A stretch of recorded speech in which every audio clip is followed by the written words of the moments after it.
Taki Teko Churu II, King of the Ghana State, and your elders and chiefs, the Willowmay, my mothers, the Queen Mothers, and all members of the Ghana State, I bring you greetings and accept my greatest respects as our traditional rulers.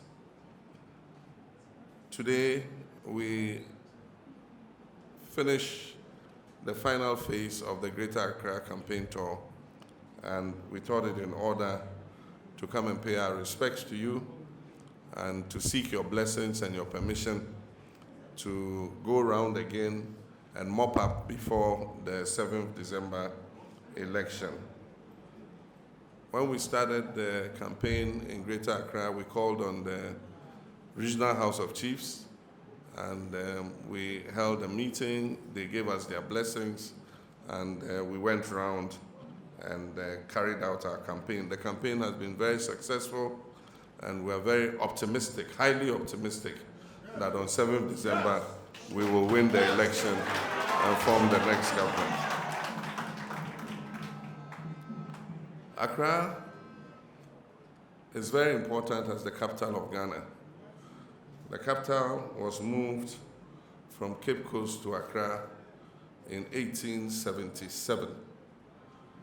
And Accra has been the capital of Ghana since then. There are many hazards that the native people of Accra have suffered for hosting the capital of our nation. And these are issues of concern that need to be addressed. Of course, we've been cooperating with our chiefs and elders to be able to see how we can ameliorate some of the hazards that have arisen out of the hosting of the capital in Accra. And one of the major vexatious issues is the issue of Ghana lands and Accra lands. From 1877, when the capital was moved here, as should be the case, various development projects worthy of a capital had to be executed, and that required land to be able to do.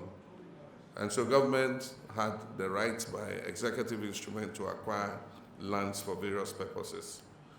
And so since then, lands for universities and educational institutions, lands for hospital and health facilities, lands for transport infrastructure like airports, harbors, and so on and so forth were acquired from colonial government time up to after independence.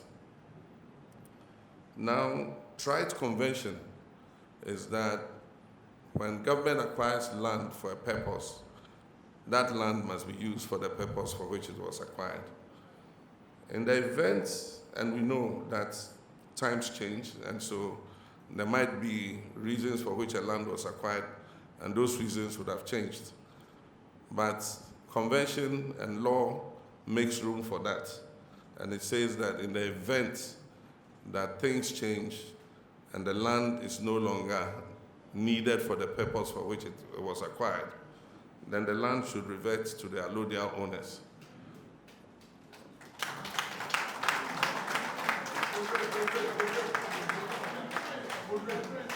Or alternatively, if government wants to change the purpose for which it was used, it must go back to the allodial owners and negotiate a change of the use of the land. Unfortunately, this convention and law have not been followed over the years. And that has led to an alienation of huge tracts of land from government's possession into the possession of private individuals. And so NDC wants to deal with this vexatious issue once and for all.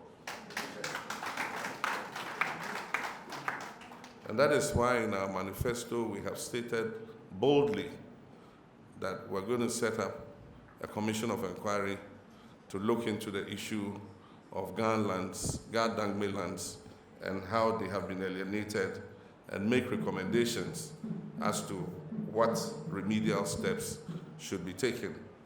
And I'm sure that in taking this step, we're going to work with the elders and kings of the Ghana state to be able to achieve this objective. And so when the time comes, we'll be in close negotiation with you, in close consultation with you, to implement the recommendations, any recommendations that this Commission of Inquiry would give. Nitaki Tekochuru II, chiefs and elders, our Queen Mothers, our Willowme, NDC has received a lot of support from the Greater Accra region, and we don't take your support for granted. And that is why anytime we're in government, we do our best to make Accra worthy of being called a capital of Ghana. And so there are many things that we have undertaken that are transformative to raise Accra to the status that it deserves. In our time in office, we achieved several successful projects in order to make Accra a millennium city. Because of Accra's attraction as the capital of Ghana, a lot of people from all over the country migrate to come and settle in Accra. And that puts a lot of pressure on the social services in the city. And so anytime NDC has been in government, we undertake transformative projects that will expand Accra's capacity to be able to provide services to the increasing population. And so from educational facilities, and if you remember, until we came into office, the children in Accra used to run a shift system because there was not enough space in the schools. And so working with the Accra Metropolitan Authority, we undertook the Millennium School construction, and several Millennium schools were built all over the city, and that led to the end of the shift system for children in Accra. In addition, we built a lot of basic schools, that is school blocks, in order to expand basic education. On the health side, we built the Shai Osudoku Hospital, which has become one of the best hospitals in Ghana in terms of low maternal mortality in that hospital. Indeed, in the first few years, they recorded 0 maternal deaths because no woman died in childbirth at that hospital. But their success has also become their challenge because they are the safest hospital to give birth. Women are coming from as far as Eastern region and other parts of Ghana to come and give birth there. But still, comparatively, they have a very low maternal mortality rate. We also built the Ghana East Hospital, which came in handy during COVID-19. It became the main hospital for isolating COVID cases and was responsible for saving many lives during the COVID.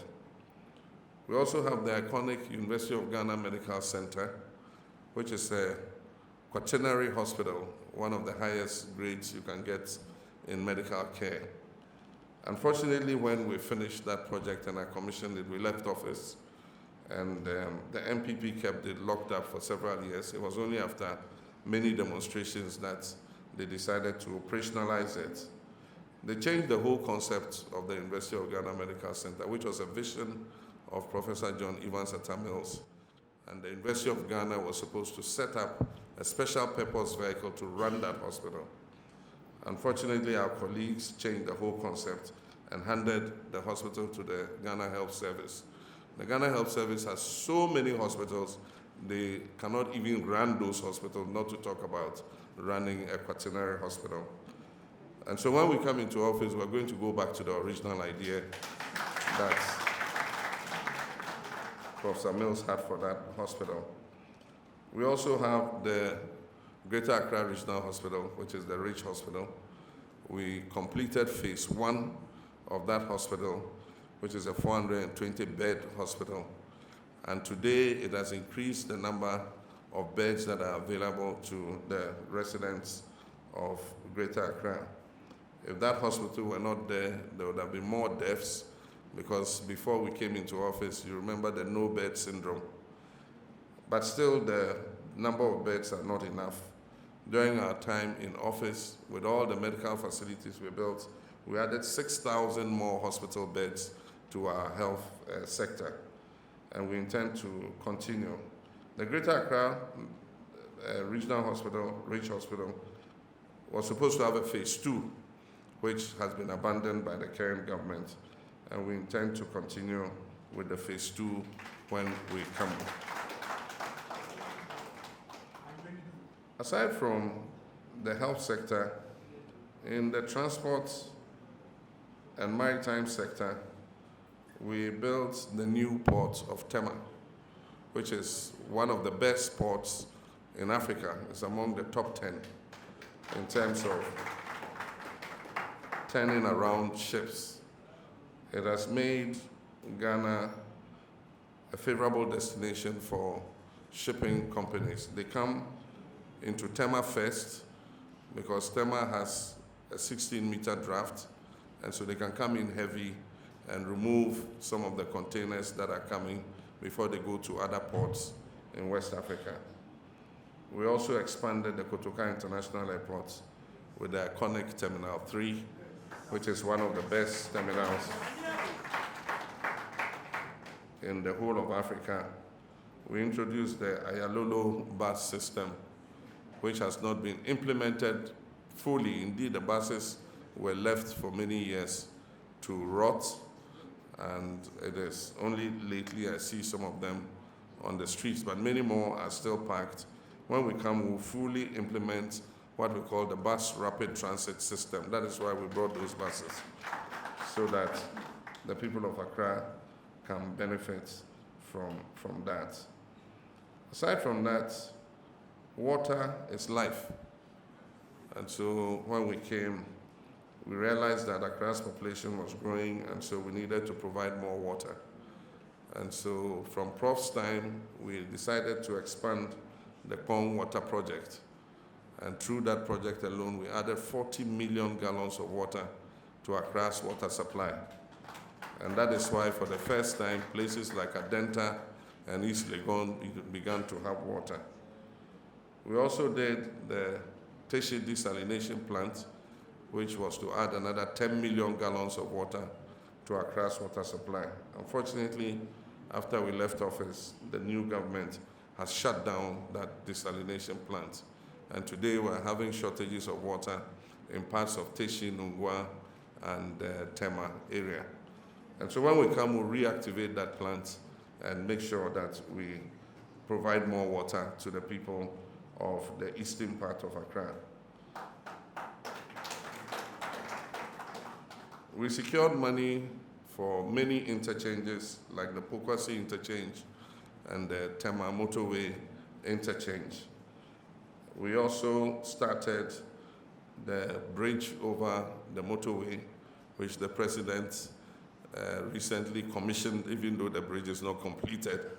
There are still scaffoldings holding parts of the bridge up, but we started that interchange. We also did the airport's bridge, which goes towards Palace Mall. We did the Kwame Nkrumah interchange, which is famously called Dubai. We did the Kaswa interchange in order to ease traffic from the city going towards the western parts of the country. We started rehabilitating Accra roads, and we asphalted more than 150 kilometers of roads within Greater Accra. Unfortunately, because of lack of maintenance, many of those roads are deteriorating, and we intend to come and improve them when we come back. We intend to build in Accra a 500-bed specialist children hospital so that children from all over the country who have complicated illnesses can be referred to that hospital.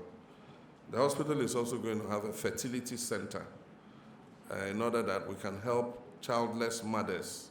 There are new technologies for helping mothers who cannot give birth to be able to enjoy the joy of motherhood.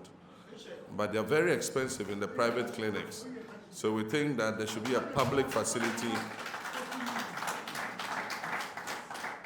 We think that there should be a public facility where we can make the cost of fertility treatment much cheaper for Ghanaian mothers who want to have a child.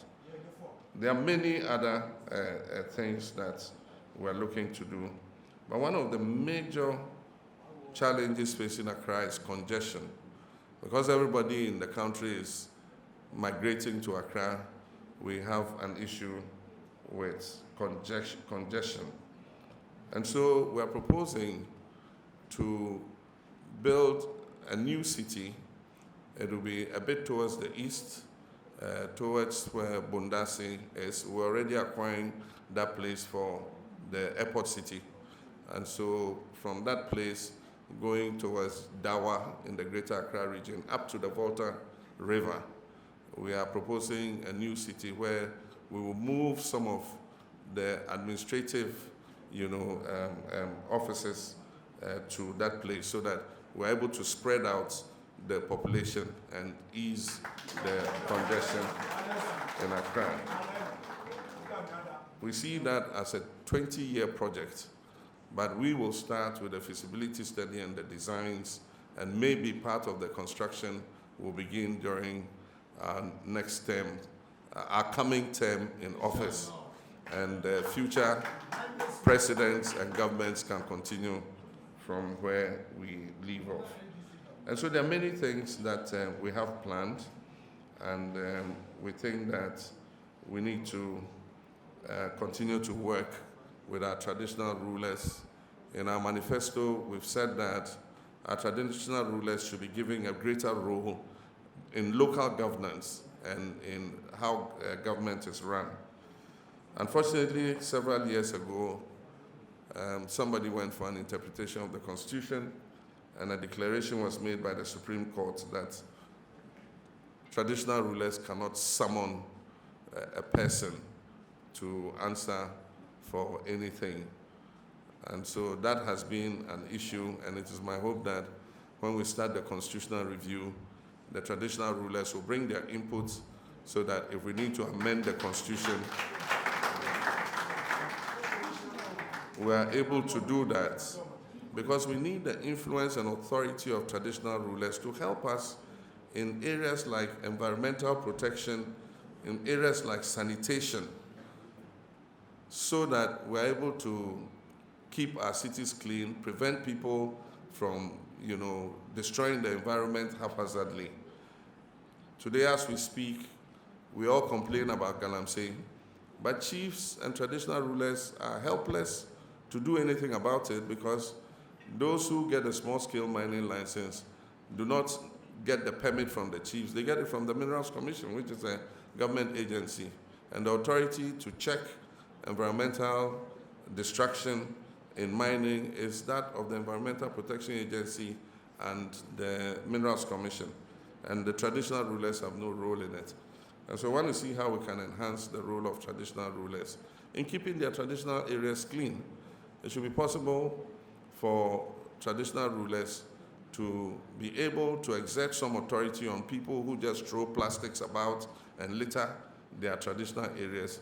Indeed, we want to bring a competition amongst traditional areas to award, good financial rewards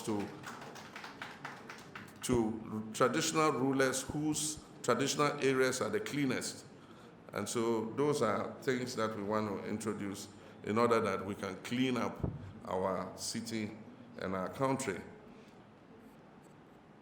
Recently, there was a situation in which somebody in the eastern region, I think it was Odan or somewhere there, went and cut down a 700-year tree or how many year old tree. Because, somebody can go and cut down a tree and say that witches have been coming to sit on it in the night. And the king or the chief cannot call someone, the person, to ask why he went and cut down that tree. So these are some of the things that we want to look at to see how we can, cooperate with our traditional rulers to be able to make governance more effective. And also to make sure that our traditional rulers are represented on the district assembly committees so that they can also help in that regard. And so these are a few of the ideas that we have, and I thought that we will share them with you.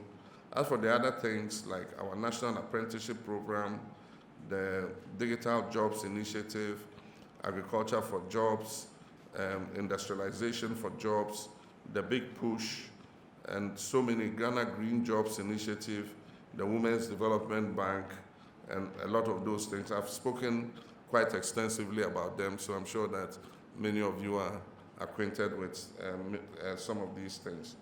And so I want to thank you and to reiterate my respect, and I look forward to working closely with you. And I say when we come into office on 7th January 2025,